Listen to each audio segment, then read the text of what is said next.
तो लीजिए सुनिए प्रेमचंद्र जी की कहानी अलग योझा। भोला महतो ने पहली स्त्री के मर जाने के बाद दूसरी सगाई की तो उसके लड़के रघु के लिए बुरे दिन आ गए। रघु की उम्र उस समय केवल 10 वर्ष की थी। चैन से गांव में गुल्ली डंडा खेलता फिरता था। माँ के आते ही चक्की में जुतना पड़ा। पद्मा रूपवती स्त्री थी और रूप और गर्व में चोली दामन का नाता है। वह अपने हाथों से कोई मोटा काम न करती। गोबर रघु निकालता, बैलों को सानी रघु देता, रघु ही झूठे बर्तन मांजता। भोला की आंखें कुछ ऐसी फिरी कि उसे अब रघु में सब बुराइयां ही बुराइयां नजर आती।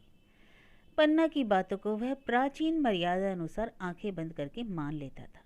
रघु की शिकायतों को जरा भी परवाह न करता और नतीजा यह हुआ कि रघु ने शिकायत करना ही छोड़ दिया। किसके सामने रोए? बाप ही नहीं, सारा गांव अब उसका दुश्मन था। बड़ा जिद्दी लड़का है। पन्ना को तो कुछ समझता ही नहीं। बेचारी उसका दुलार करती है, खिलाती पिलाती है। यह उसी का फल है। दूसरी औरत होती तो निभाना होता। यह तो कहो पन्ना इतनी सीधी सादी है कि निभा होता जाता है। सबल की शिकायतें सब सुनते हैं, निर्बल की फरियाद भी कोई नहीं सुनता। रघु का हृदय माँ की ओर से दिन प्रतिदिन फटता जाता। यहाँ तक कि 8 साल गुजर गए और एक दिन भोला के नाम भी मृत्यु का संदेश आ पहुंचा। पन्ना के 4 लड़के थे, 3 बेटे और 1 बेटी। इतना बड़ा खर्च और कमाने वाला कोई नहीं। रघु अब क्यों बात पूछने लगा? यह तो मानी हुई बात थी। अपनी स्त्री लाएगा और अलग रहेगा। स्त्री आकर और भी आग लगाएगी। पन्ना के चारों ओर अंधेरा ही दिखाई देता था।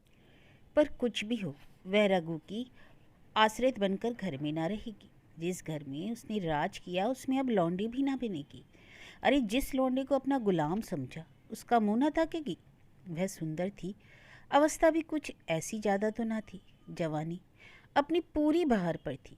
क्या वह कोई दूसरा घर नहीं कर सकती? अरे यही ना होगा कि लोग हंसेंगे। भला से उसकी बिरादरी में क्या ऐसा नहीं होता? ब्राह्मण ठाकुर थोड़े ही थी कि नाक कट जाएगी। अरे यह तो ऊंची जातों में होता है कि घर में चाहे जो कुछ करो बाहर पर्दा ढका रहे। वह तो संसार को दिखाकर दूसरा घर कर सकती है। फिर वह रघु की दबेल बनकर क्यों रहे? भोला को मरे 1 महीना गुजर चुका था। संध्या हो गई थी। पन्ना इसी चिंता में पड़ी हुई थी कि सहसा उसे ख्याल आया लड़के घर में नहीं है। वह बैलों के लौटने की बेला है, कहीं कोई लड़का नीचे ना आ जाए। पर अब द्वार पर कौन है जो उनकी देखभाल करेगा? घर से बाहर निकली तो देखा रघु सामने झोपड़े में बैठा ऊख की गरड़िया बना रहा है। तीनों लड़के उसे घेरे खड़े हैं और छोटी लड़की उसकी गर्दन में हाथ डाले उसकी पीठ पर सवार होने की चेष्टा कर रही है। पन्ना को अपनी आंखों पर विश्वास न आया। अरे आज तो यह नई बात है। शायद दुनिया को दिखाता है कि मैं अपने भाइयों को कितना चाहता हूँ और मन में छुरी रखी हुई है। घात मिले तो जान ही ले ले। काला सांप है, काला सांप, कठोर स्वर में बोली।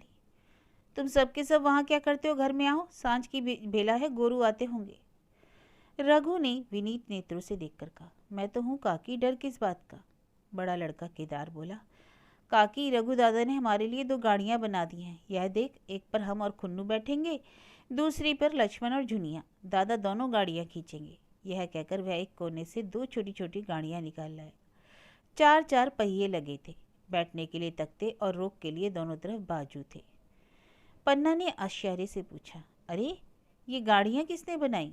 केदार ने चिढ़कर कहा, रघु दादा ने बनाई हैं। और किसने? भगत के घर में बसुला और रुखानी मांग लाए और चटपट बना दी। खूब दौड़ती है काकी, बैठ खुन्नू, मैं खींचूं। खुन्नू गाड़ी में बैठ गया। केदार खींचने लगा। चर चर का शोर हुआ, मानो गाड़ी भी इस खेल में लड़कों के साथ शरीक है। लक्ष्मण ने दूसरी गाड़ी में बैठकर कहा, दादा खींचो। रघु ने झुनिया को भी गाड़ी में बैठा दिया और गाड़ी खींचता हुआ दौड़ा। तीनों लड़के तालियां बजाने लगे। पन्ना चकित नेत्रों से यह दृश्य देख रही थी और सोच रही थी कि यह वही रघु है या और। थोड़ी देर बाद दोनों गाड़ियां लौटी। लड़के घर में जाकर इस यान यात्रा के अनुभव बयान करने लगे। कितने खुश थे, सब मानो हवाई जहाज पर बैठ आए हों। खुन्नू ने कहा, काकी सब पेड़ दौड़ रहे थे। लक्ष्मण, और बछिया कैसी भागी? सब की सब दौड़ी।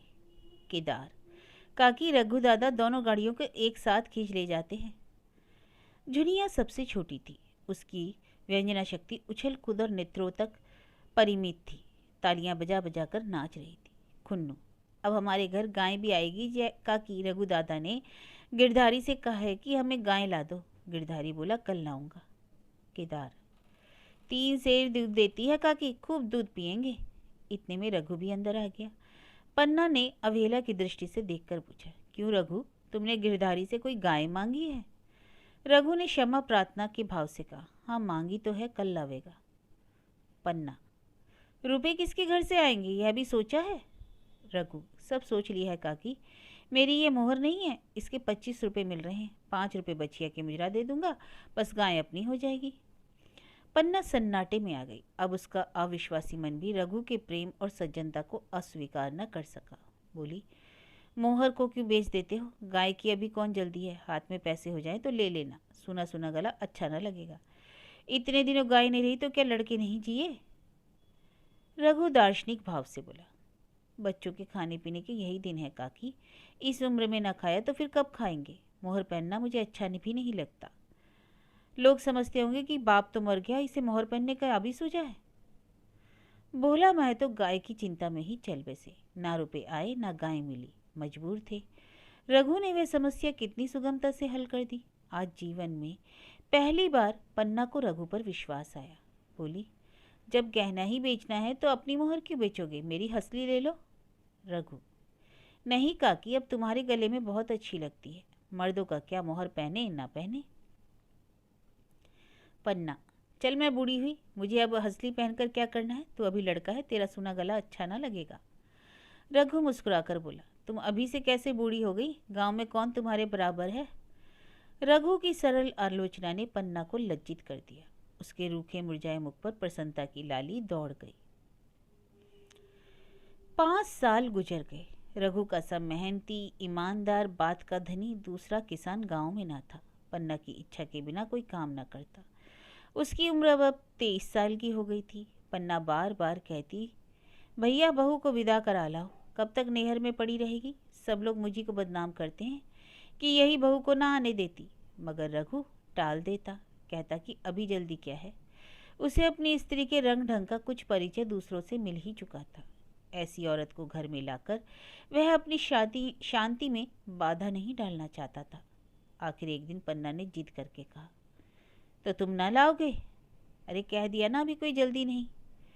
तुम्हारे लिए जल्दी ना होगी, मेरे लिए तो जल्दी है, मैं आज आदमी भेजती हूँ। रघु, पछताओगी काकी, उसका मिजाज अच्छा ना है। तुम्हारी बला से मैं उससे बोलूँगी ही नहीं तो क्या हवा से लड़ेगी? रोटियां तो बना लेगी, मुझसे तो भीतर बाहर का सारा काम ना होता। आज ही बुला लेती हूँ। बुलाना चाहती हो तो बुला लो, मगर फिर यह ना कहना कि यह मेहरिया को ठीक नहीं रखता, उसका गुलाम हो गया है। ना कहूँगी, जाकर 2 साड़ियाँ और मिठाई तो ले आ। तीसरे दिन मुलिया मैके से आ गई। दरवाजे पर नगाड़े बजे, शहनाइयों की मधुर ध्वनि आकाश में गूंजने लगी। मुंह दिखावे की रस्म भी अदा हुई। वह इस मरुभूमि में निर्मल जलधारा थी। गेहुआ रंग, बड़ी बड़ी नुकीली पलके, कपोलों पर हल्की सुर्खी, आंखों में प्रबल आकर्षण। रघु उसे देखते ही मंत्रमुग्ध हो गया। प्रातःकाल पानी का घड़ा लेकर चलती तब उसका गेहुआ रंग प्रभात की सुनहली किरणों से कुंदन हो जाता। मानो उषा अपनी सारी सुगंध, सारा विकास और सारा उन्माद लिए मुस्कुराती चली जाती हो। मुलिया मैके से ही जली भुनी आई थी। मेरा शौहर छाती फाड़कर काम करे और पन्ना रानी बैठी रहे, उसके लड़के रईस जादे से बने घूमे।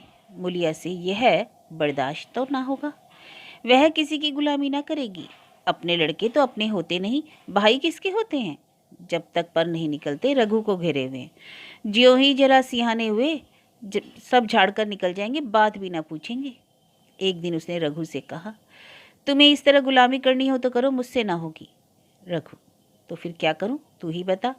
लड़के के तो अभी घर का काम करने लायक भी नहीं है। मुलिया, लड़के रावत के हैं, कुछ तुम्हारे तो नहीं है। यही पन्ना है जो तुम्हें दाने दाने को तरसाती थी, सब सुन चुकी हूँ। मैं लौंडी बनकर ना रहूंगी। रुपए पैसे के का मुझे हिसाब नहीं मिलता। ना जाने तुम क्या लाते हो और क्या करते हो। तुम समझते हो रुपए घर ही में तो हैं, मगर देख लेना तुम्हें जो एक फूटी कौड़ी भी मिले। रघु, रुपए पैसे तेरे हाथ में देने लगूं तो दुनिया क्या कहेगी, यह तो सोच। मुलिया, दुनिया जो चाहे कहे, दुनिया के हाथों बिकी नहीं हूं, देख लेना झाड़ लीप कर हाथ काला ही रहेगा। और फिर तुम अपने भाइयों के लिए मरो, मैं क्यों मरूं। रघु ने कुछ जवाब न दिया। उसे जिस बात का भय था वह इतनी जल्दी सर पर आ पड़ी। अब अगर उसने बहुत कुछ किया तो साल 6 महीने और काम चलेगा, बस आगे यह डोंगा चलता नजर नहीं आता। बकरे की माँ कब तक खैर मनाएगी। एक दिन पन्ना ने महुए का सुखावन डाला। बरसात शुरू हो गई। बखार में अनाज गीला हो रहा था। मुलिया से बोली, बहू जरा देखती रहना, मैं तालाब से नहा आऊं। मुलिया ने लापरवाही से कहा, मुझे नींद आ रही है, तुम बैठकर देखो, एक दिन ना नहाओगी तो क्या हो जाएगा। पन्ना ने साड़ी उठाकर रख दी, नहाने ना गई। मुलिया का वार खाली गया। कई दिन के बाद एक शाम को पन्ना धान रोपकर लौटी। अंधेरा हो गया था। दिन भर की भूखी थी। आशा थी कि बहू ने रोटी बना रखी होगी, मगर देखा तो यहाँ चूल्हा ठंडा पड़ा हुआ था और बच्चे भूख से तड़प रहे थे। मुलिया ने आहिस्ते से पूछा, अरे आज अभी तक चूल्हा नहीं जला। केदार ने कहा, आज दोपहर को भी चूल्हा नहीं जला काकी, भाभी ने कुछ नहीं बनाया। तो तुम लोगों ने क्या खाया। केदार, कुछ नहीं, रात की रोटियां थी, खुन्नू और लक्ष्मण ने खाई, मैंने सत्तू खा लिया। पन्ना, और बहू। केदार, वह तो पड़ी सो रही है, कुछ नहीं खाया। पन्ना ने उसी वक्त चूल्हा जलाया और खाना बनाने बैठ गई। आटा गूंथती थी और रोती थी। क्या नसीब है, दिन भर खेत में जली, घर आई तो चूल्हे के सामने जलना पड़ेगा। केदार का 14वां साल था। भाभी के रंग ढंग देखकर सारी स्थिति समझ रहा था। बोला, काकी भाभी अब तुम्हारे साथ न रहना चाहती।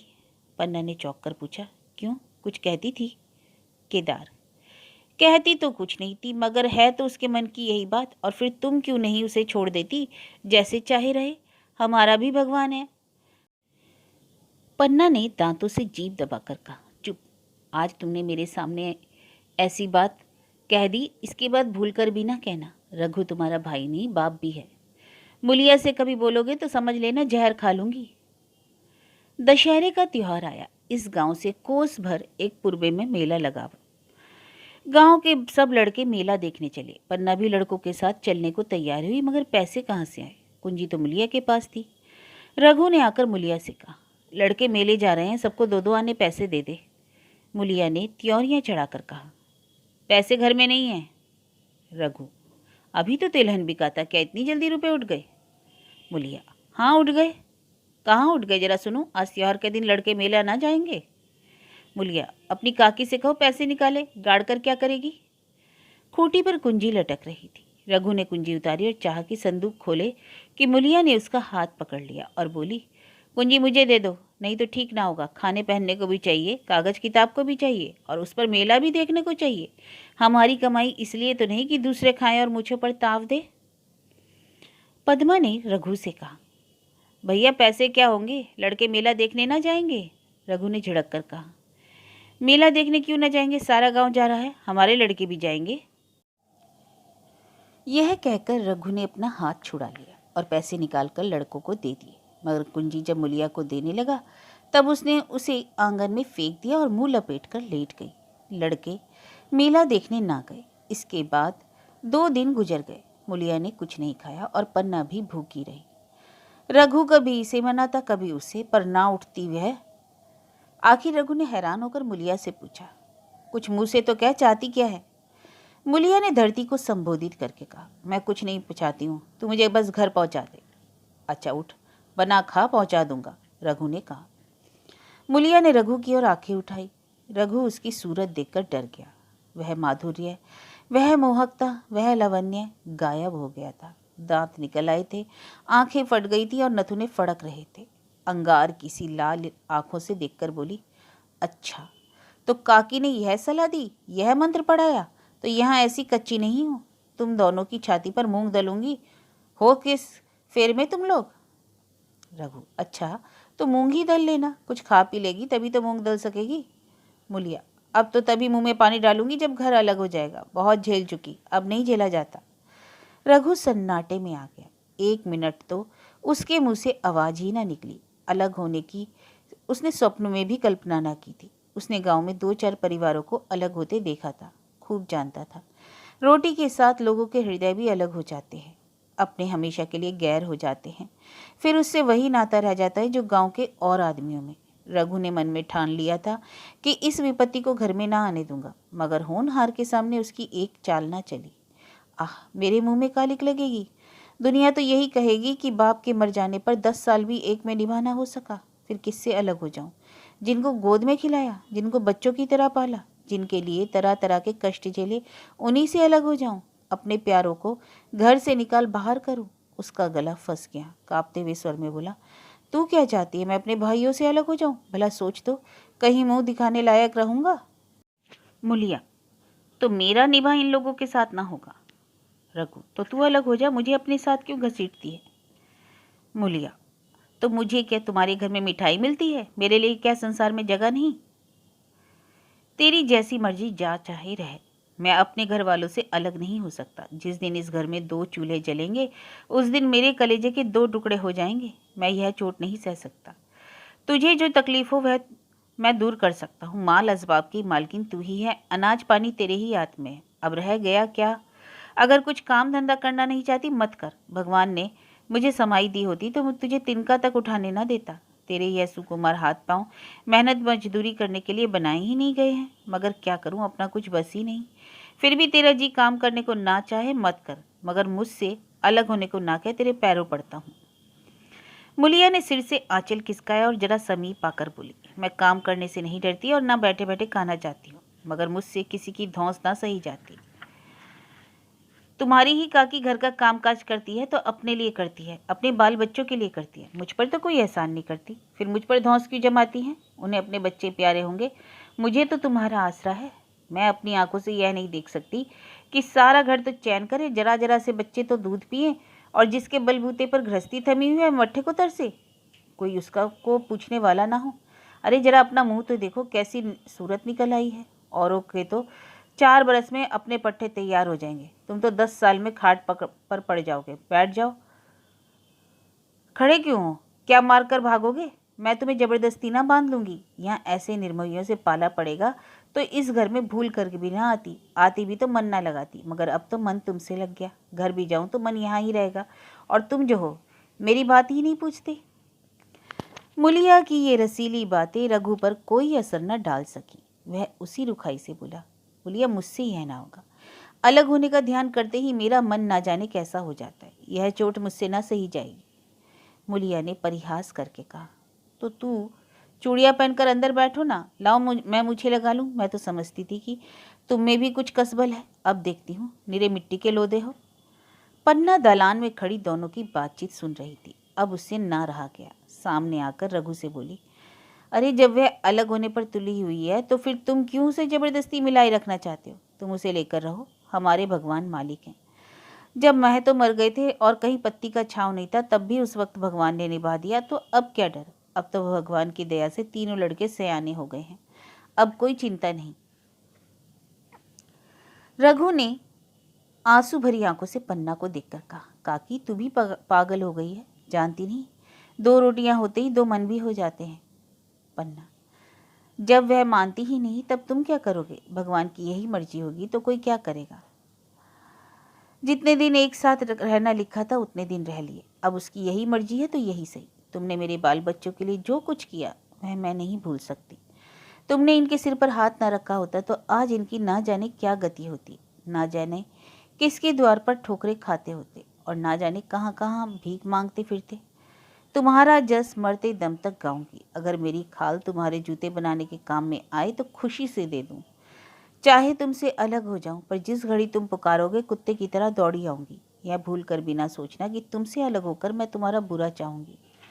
जिस दिन तुम्हारा अनबल मेरे मन में आएगा उसी दिन विष खाकर मर जाऊंगी। भगवान करे तुम दूधो ना हो पूतो फलो। मरते दम तक यही आशीष मेरे रोए रोए से निकलती रहेगी। और अगर लड़के भी अपने बाप के हैं तो मरते दम तक तुम्हारे पोस मानेंगे। यह कहकर पन्ना रोती हुई वहां से चली गई। रघु वही मूर्ति की तरह खड़ा रहा। आसमान की ओर टकटकी लगी थी और आंखों में आंसू बहे जा रहे थे। पन्ना की बातें सुनकर मुलिया समझ गई कि अब अपने पौ भा रहा है।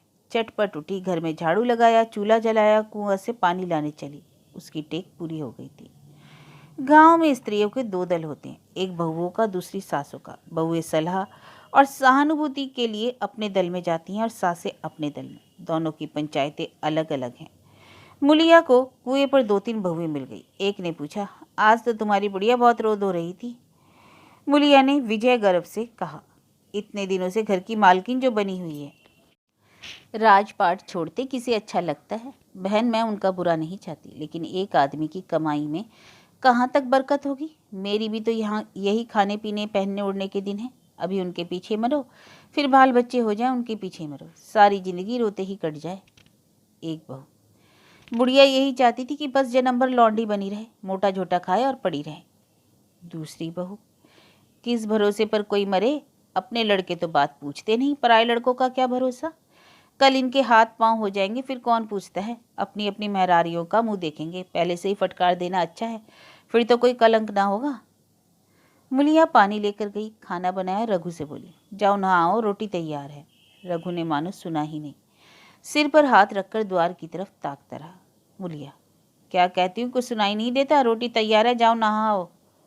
रघु, सुन तो रहा हूँ, क्या बह रहा हूँ। रोटी तैयार है तो जाकर खा ले, मुझे भूख नहीं।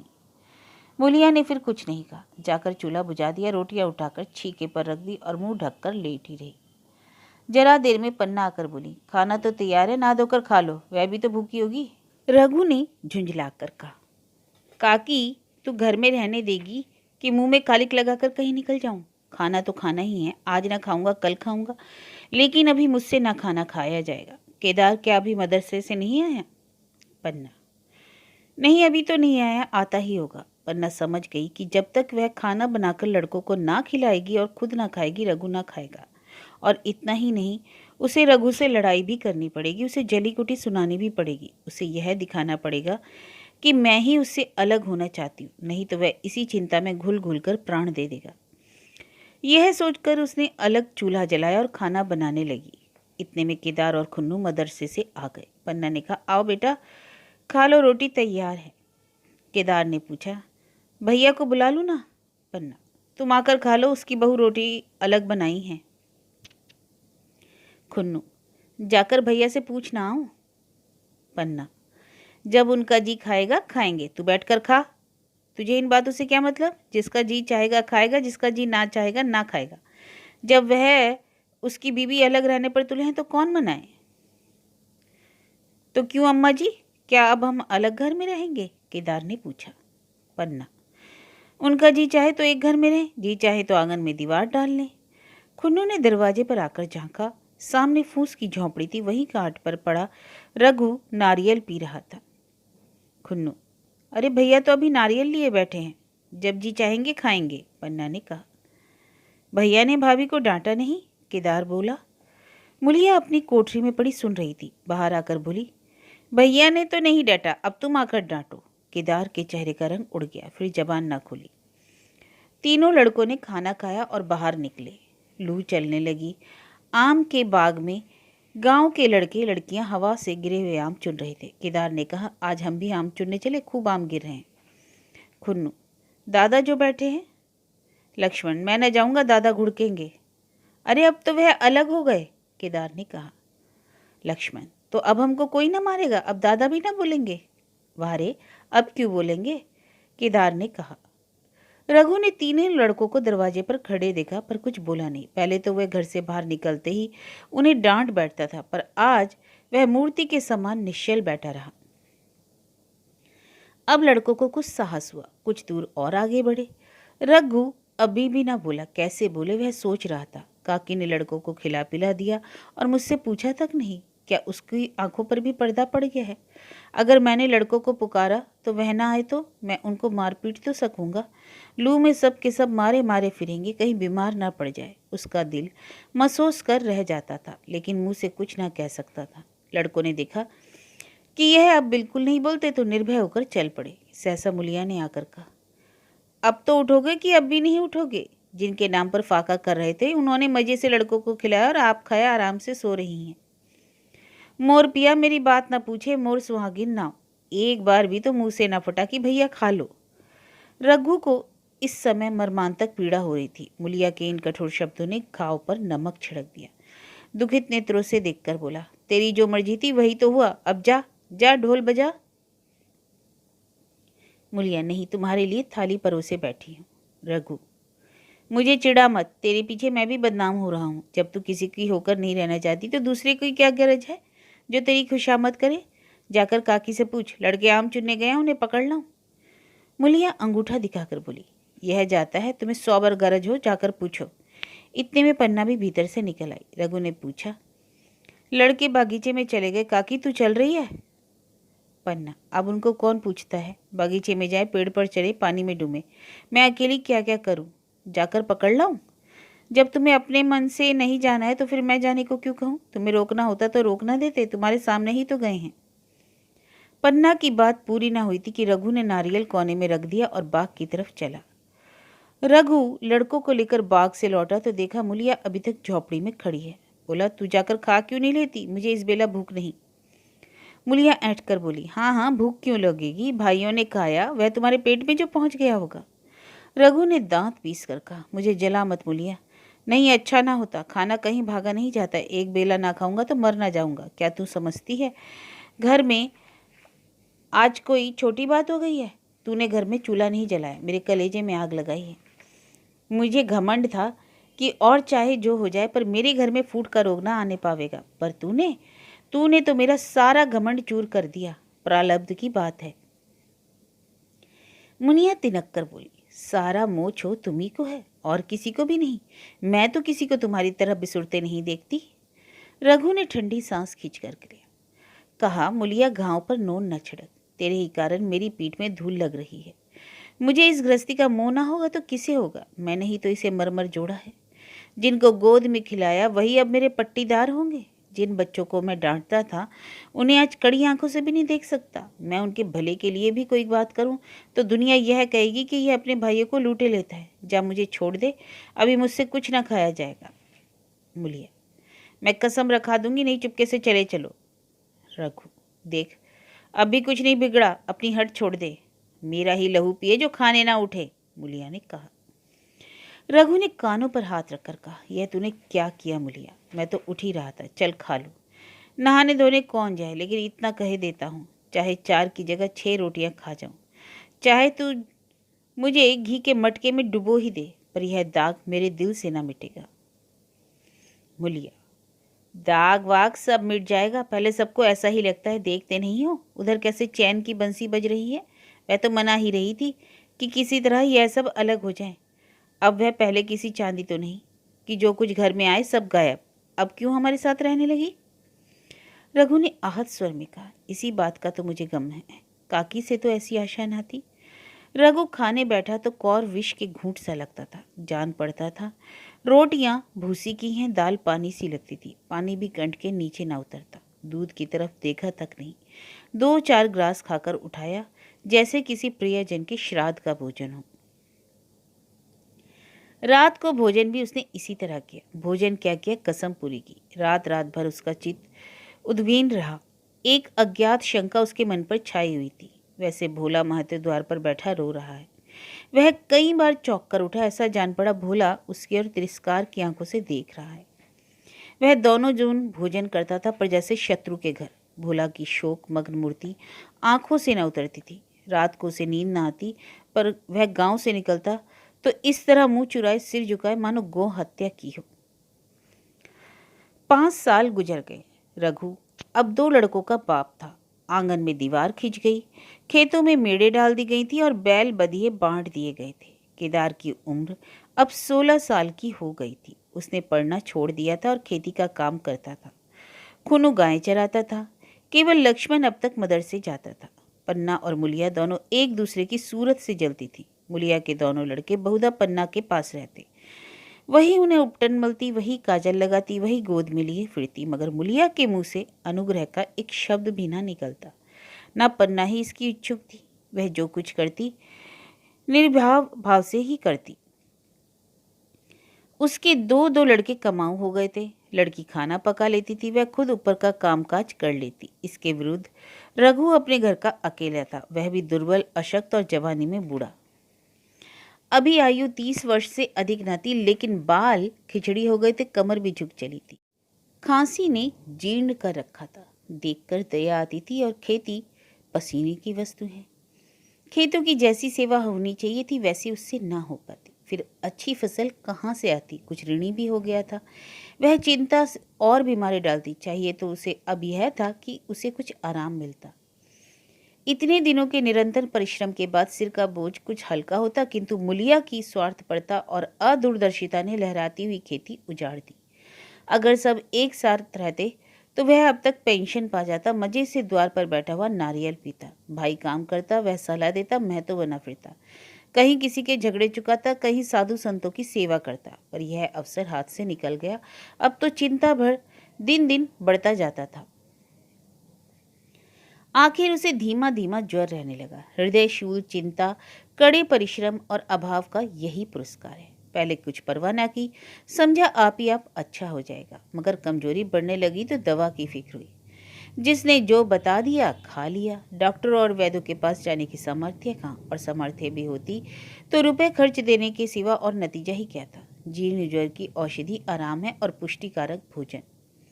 ना वह बसंत मालती का सेवन कर सकता था और ना ही आराम से बैठकर बलवर्धक भोजन कर सकता था। सो कमजोरी बढ़ती ही गई। पन्ना को अवसर मिलता तो वह अक्सर उसे तसल्ली देती, लेकिन उसके लड़के अब रघु से बात भी ना करते। दवा दारू तो क्या करते, उसका और मजाक उड़ाते कि भैया समझते थे हम लोगों से अलग होकर सोने की ईंट रख लेंगे। भाभी समझती थी सोने से लज जाऊंगी। अब देखे कौन पूछता है। सिसक सिसक कर ना मरे तो कह देना। बहुत हाय हाय भी अच्छी नहीं। आदमी उतना काम करे जितना हो सके, यह नहीं कि रुपए के लिए जान ही दे दे। पन्ना कहती, रघु बेचारी का कौन दोष है? केदार कहता, चल मैं खूब समझता हूँ। भैया की जगह मैं होता तो डंडे से बात करता। मजाल थी कि औरत यूं जिद करती। यह सब भैया की चाल थी, यह सब सदी वदी बात थी। और आखिर एक दिन रघु का टिमटिमाता हुआ जीवन दीपक बुझ गया। मौत ने सारी चिंताओं का अंत कर दिया। अंत समय उसने केदार को बुलाया था, पर केदार को ऊख में पानी देना था। डरा कि कहीं दवा के लिए भेज ना दे, बहाना बता दिया। मुलिया का जीवन अंधकार में हो गया। जिस भूमि पर उसने मंसूबों की दीवार खड़ी की थी, अब नीचे खिसक गई थी। जिस खूंटे के बल पर वह उछल रही थी, वह उखड़ गया था। गांव वालों ने कहना शुरू किया, ईश्वर ने कैसा तत्काल दंड दिया। बेचारी मारे लाज के अपने बच्चों के लिए रोया करती थी। गांव में किसी को मुंह दिखाने का साहस न होता। प्रत्येक प्राणी उससे यह कहता हुआ मालूम होता, मारे घमंड के धरती पर पांव न रखती थी। आखिर सजा मिल गई कि नहीं? अब इस घर में कैसे निभा होगा? वह किसके सहारे रहेगी? किसके बल पर खेती होगी? बेचारा रघु बीमार था, दुर्बल था, पर जब तक जीता रहा काम करता रहा। मारी कमजोरी के कभी कभी सिर पकड़कर बैठ जाता और जरा दम लेकर फिर हाथ चलाने लगता था। सारी खेती तहस नहस हो रही थी, उसे कौन संभालेगा? अनाज की डांठें खलिहान में पड़ी हैं, ऊख अलग सूख रही है। वह अकेली क्या क्या करेगी? फिर सिंचाई अकेले आदमी का तो काम नहीं। 3-3 मजूरों को कहाँ से लाए? और गांव में मजूर थे ही कितने? आदमी के लिए तो खींचातानी वैसे ही हो रही थी, क्या करे और क्या ना करे। इस तरह 13 दिन बीत गए। क्रियाक्रम से छुट्टी मिली। दूसरे ही दिन सवेरे मुलिया ने दोनों बालकों को गोद में उठाया और अनाज मारने गई। खलिहान में पहुंचकर उसने एक को तो पेड़ के नीचे घास के नरम बिस्तर पर सुला दिया और दूसरे को वहीं बैठाकर अनाज मारने लगी। बैलों को हाँकती थी और रोती थी। क्या इसलिए भगवान ने उसको जन्म दिया था? देखते देखते क्या से क्या हो गया। इन्हीं दिनों पिछले साल भी अनाज मारा गया था। वह रघु के लिए लोटे में शरबत और मटर की घुगनी लेकर आई थी। आज कोई उसके ना आगे है ना पीछे, लेकिन किसी की लौंडी तो ना ही हूँ। उसे अलग होने का अब भी पछतावा ना था। एकाएक छोटे बच्चे का रोना सुनकर उसने उधर ताका तो बड़ा लड़का उसे चुमकार कर कह रहा था, भैया तुप लाओ तुप लाओ। धीरे धीरे उसके मुंह पर हाथ फेरता था और चुप कराने के लिए विकल हो रहा था। जब बच्चा किसी तरह न चुप हुआ तो वह खुद उसके पास लेट गया और छाती से लगाकर प्यार करने लगा। मगर जब यह प्रयत्न भी सफल न हुआ तो वह भी रोने लगा। उसी समय पन्ना दौड़ी आई और छोटे बालक को गोद में उठाकर प्यार करती हुई बोली, लड़कों को मुझे क्यों ना दे आई बहू? हाय हाय, अभी बेचारा धरती पर पड़ा लौट रहा है। अरे जब मैं मर जाऊं तो जो चाहे करना, अभी तो जीती हूँ, अलग हो जाने से बच्चे तो अलग ना हो गए। मुलिया ने कहा, तुम्हें भी तो छुट्टी नहीं अम्मा, क्या करती। पन्ना, तो तुझे यहाँ आने की ऐसी क्या जल्दी थी, डांट मारना जाती तो 3-3 लड़के तो है, और किस दिन काम आएंगे। केदार तो कल ही मारने को कह रहा था, पर मैंने कहा पहले ऊख में पानी दे ले फिर अनाज मारना, मड़ाई तो 10 दिन बाद भी हो सकती है, ऊख की सिंचाई ना हुई तो सूख जाएगी, कल से पानी चढ़ा हुआ है, परसों तक खेत पुर जाएगा तब मड़ाई हो जाएगी। तुझे विश्वास ना आवेगा, जब से भैया मरे हैं केदार को बड़ी चिंता हो गई है, दिन में 100-100 बार पूछता है, भाभी बहुत रोती तो नहीं है, देख लड़के भूखे तो नहीं है, कोई लड़का रोता है तो दौड़ा आता है, देख अम्मा क्या हुआ, बच्चा क्यों रोता है। कल रोकर बोला, अम्मा मैं जानता कि भैया इतनी जल्दी चले जाएंगे तो उनकी सेवा कर लेता, कहाँ जगाए जगाए उठता था, अब देखती हूँ पहर रात में उठकर काम में लग जाता है। खुन्नू कल जरा सा बोला, पहले हम अपनी ऊख में पानी देंगे तब भैया की ऊख में देंगे। इस पर केदार ने ऐसा डांटा कि खुन्नू के मुंह से फिर बात ना निकली। बोला, कैसे तुम्हारा और कैसे हमारी ऊख, भैया ने जिला ना लिया होता तो आज हम लोग मर गए होते, नहीं तो कहीं भीख मांगते, आज तुम बड़े ऊख वाले बने हो, यह उन्हीं का पुण्य प्रताप है कि आज भले आदमी बने बैठे हो। परसों रोटी खाने को बुलाने गई तो मड़ैया पर बैठा रो रहा था, पूछा क्यों रोता है रे, तो बोला अम्मा भैया इसी दुख से तो मर गए, अलग होने के, नहीं तो अभी उनकी उम्र ही क्या थी। यह उस वक्त ना सूझा, नहीं तो उनसे क्या बिगाड़ करते।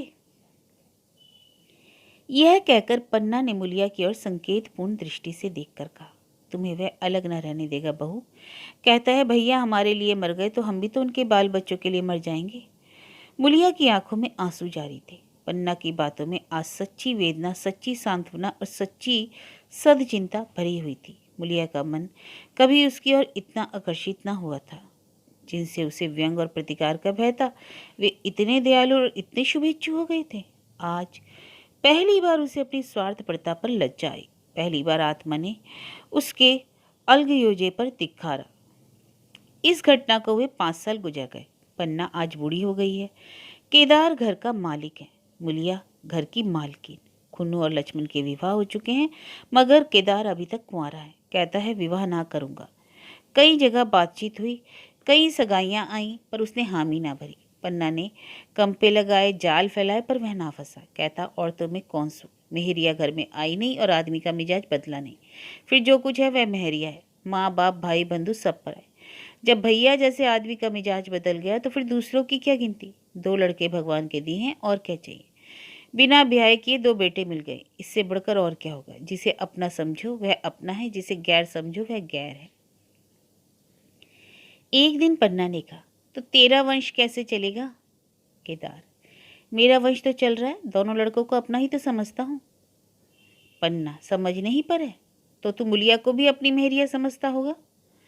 केदार ने झेपते हुए कहा, अम्मा तुम तो गाली देती हो। गाली कैसी, तेरी भाभी ही तो है। केदार, मेरे जैसे लटगवार को वह क्यों पूछने लगी। पन्ना, तू करने को कहे मैं उससे पूछूं। नहीं अम्मा, कहीं रोने गाने ना लगे। तेरा मन हो तो मैं बातों बातों में उसके मन की था लूं। मैं नहीं जानता, तू जो चाहे कर। पन्ना केदार के मन की बात समझ गई। लड़के का दिल मुलिया पर आया हुआ है, पर संकोच और भय के मारे कुछ नहीं कहता। उसी दिन उसने मुलिया से कहा, क्या करूं बहू, मन की लालसा मन में ही रह जाती। केदार का घर भी बस जाता तो मैं निश्चिंत हो जाती। मुलिया, वह तो करने को ही नहीं कहते हैं। पन्ना कहता है, ऐसी औरत मिले जो घर में मेल से रहे तो कर लूं। ऐसी औरत कहाँ मिलेगी, कहीं ढूंढो। पर मैंने तो ढूंढ लिया। मुलिया, सच, किस गांव की है। पन्ना, अभी ना बताऊंगी, मुदा यह जानती हूँ कि उससे केदार की सगाई हो जाए तो घर बस जाए और केदार की जिंदगी भी सफल हो जाए। ना जाने लड़की मानेगी कि नहीं। मुलिया ने कहा, अम्मा मानेगी क्यों नहीं, ऐसा सुंदर कमाऊ सुशील वर और कहाँ मिल जाता है। उस जन्म का कोई साधु महात्मा है, नहीं तो लड़ाई झगड़े के डर से कौन बिना ब्याह रहता है। कहाँ रहती है, मैं जाकर उसे मना लाऊं। तू चाहे तो मना ले, तेरे ऊपर है। पन्ना ने कहा, तो मैं आज ही चली जाऊंगी अम्मा, उसके पैरों पकड़कर मना लाऊंगी। बता दूं, वह तू ही तो है। मुलिया लजाकर बोली, तुम तो अम्मा गाली देती हो। गाली कैसी, देवर ही तो है। मुझ जैसी बुढ़िया को वह क्यों पूछेंगे। पन्ना, वह तुझी पर दांत लगाए बैठा है, तेरे सिवा कोई उसे भाती ही नहीं। डर के मारे कहता नहीं, पर उसके मन की बात मैं जानती हूँ। वैधव्य के शोक से मुरझाया वह मुलिया का पीत बदन कमल की भांति अरुण हो उठा।